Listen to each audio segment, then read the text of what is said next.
Assalamu alaikum wa rahmatullahi wa barakatuh. Wa alaikum salam wa rahmatullahi wa barakatuh. Ogamba otya Hajjati wano? Ndi bulungi. Ng'olabika bulungi. Mashallah. Okay, tutolekera omwezi ogwa Ramadan. Abantu like Hajjati tusazeewo tukuyitemu tukubuuze ekisiibo oweeteeseteese otya Hajjati? Marhaba, Ramadan Karim. Eri bannayuganda bonna n'ensi yonna twaniriza omwezi guno gwa kitiibwa ate gujja lumu mu mwaka. Tweteeseteese ekisiibo tugenda kitandika enkya insha Allah. Tube Allah atutuuseyo bulungi era kitumazeeko nga nkubiriza abasiraamu bonna banaye tusiibe tuleme kulwala ulcers nga ddala tezituluma. Tusiibe tube nga tetukola self reflection, tulabe obunafu waffe bubadde ludda, woba obadde okambuwala oba obadde oli rude eri banno, beera nga wetraininga okubeera nga wetereza embeera zo ng'omuntu. Tubeere nga tusiguluka ne families zaffe n'emikwano gyaffe, ate sookera ku neighbour, leka kuyita bano babeera yiri munyonyo ng'osula kawempe. Sookera ne ba neighbors baniino oyite n'abalala. Tusaddaako ennyo kubanga omwezi guno z'empeera tukukumba bukukumbi. Tubeere nga tusoma nnyo eddua Allah abeere nga atugondeza obulamu buno, buli alina kimukutte Allah awuliriza nnyo nnyo ate omusiibi.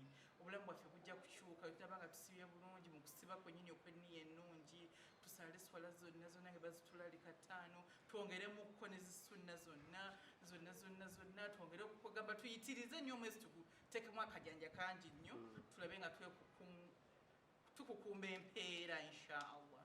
Waliyo abantu abamu ng'omwezi guno bwe gutuuka beekwasa niralusa kizibu ki? Abantu beekwasa ulcers nga mu butuufu tezibaluma baba nga beeryako buk'enjawulo baba tutambula, obulamu buno tebukoma waniini.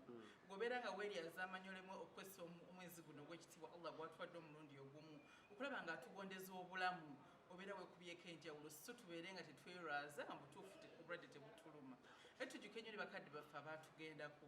Kati ze ntegese eddwa ya Sheikh ne bakadde bange baagenda nga 6 mu April wali eri ekawempe, tujja nga tubajjukira tubasaalireko Allah bagondeze olugendo lwe bakola ki lwe baatambula. So banange tusaale, tusiibe, twagalane, tugende ku muzikiti we tuba tusobodde, nate tube security conscious kubanga abantu balina obusungu bwabwe. Ojjako era ng'ova okusaala oba ovuddeyo kiro mutalawe agenda kuba akatayimbwa. So tetuyita mu busikosiko, tetuyita mu bizikiza, tubeere nga tutambula bulungi okula nga ate n'obulamu tubukuuma bulungi. Hajjati oyinza kugamba omuwala ali eyo ennyambala kozi bw'etuuka mu kisiibo ennyambala ekyuka? Abawala bonna mbakubiriza batereze enniya yaabwe, n'abadde bambala obubi bambaleko bulungi mu kisiibo, ate era newe tuba tukivuddemu babeere era nga bambala bulungi kubanga kyekitiibwa ky'obusiraamu nti identification y'omuwala omusiraamu hijaabu. So tubeere nga ebirala byonna tubyerabira, ababadde bamansula bambala buki bagezeeko kwambala obulungi balage ekifaananyi ekirungi ate beeyongere era bakole bulungi ng'obusiraamu bwebasaba. Hajjati ebiseera ebisinga nti omuvubuka oba omukyala bw'aba talina musajja nga muwoowe mu ngeri emu oba endala, kino gwe nga Hajjati oyinza kyogerako ki nti ekiseera ky'ekisiibo kiba kituuse oli waba talina musajja nga omukyala nga muwoowe mu busiraamu kiramulwa kitya? Anti era mu busiraamu tolina kuba na musajja nga toli bawoowe. Aba nti kati bo abantu mune bo bakola byabwe naye ng'ekitukuza any relationship kuwoowa. Kati ate wabadde okikola saba Allah akusonyiwe tobeera mukyalo oyo nga si muwoowe, ekisibo wekinaggwa atadde muwoowe mutandike obulamu bwammwe. Era togeza n'osiba mwena omukyala atali muwoowe oba boyfriend si my girlfriend obeera enjala ekulumidde bwereere kubanga Allah ayagala nga tuli pure mu mwezi gwa Ramadan. Tetujja kwekwasa mbu nate sitaani yankemye, ffe batugamba nti shaitaani zonna baziggalira ne bazisiba empingu. Kati gwe buli ky'onookola mu mwezi guno kikyo, tewali akukemye ate nga tuli makyo tumanyi bulungi nti kati nkoze ekibi kati nkoze ekirungi. Nenkubiriza abakyala awo wenyine owulira otya okubanga ogenda okusiiba ekisiibo ekisooka ng'oli muwoowe ne Akram? Alhamdulillah, nebaza Allah nti ekisibo kyange ekisooka ngenda kisiiba nga Allah yanzirizaawo omwami gumisiriza, era nkubiriza abakyala baliyo bonna bane tufumba eddaaku, tufumba ifutaari, kunyuka mangu otuneko bye bategese naye wenyigiremu omwami abe ng'ali emmere ennungi kwegamba ate tugende okuva mu Ramadhan ng'ate omukwano gweyongeddeyo. Tajja kwebuuza omwami waali Kampala wano omwami waali naye agenda kuddeyo leero.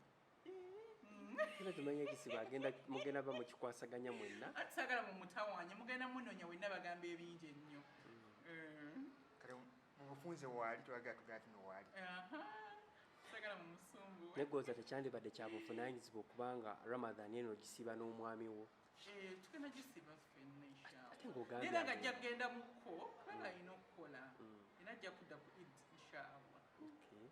kadde ako akugenda mukikiikira nga kichapati n'amagi n'amata oba onamuwa akapiira ettooke erinyige alyagala nnyo anti emusajja munyankole tebakulira ku matooke kati nalaba nga ekiri e Buganda ettooke eryo olimukolera Ajati neishabu awo wennyini waddewo ebigambibwa mbaoli lubuto Ajati onaasiiba mu muswa olubuto terugaana muntu kusiiba era bonna abakyala baliyo nga basitudde baddemba okusiiba Ramadhan bulungi Allah ajja bayisaamu bulungi. ate nga kigambibwa abakyala abazito tebasiiba anti obulamu bwo sinenge gyowuliramu obulamu bwo abantu baleme kwebuzaabuza kuba basitudde tebajja kusiiba naye nga nze siri kyombuuzizza toli lubuto byawolokosi toli lubuto Ajati eki toli lubuto mukole mutya lwammwe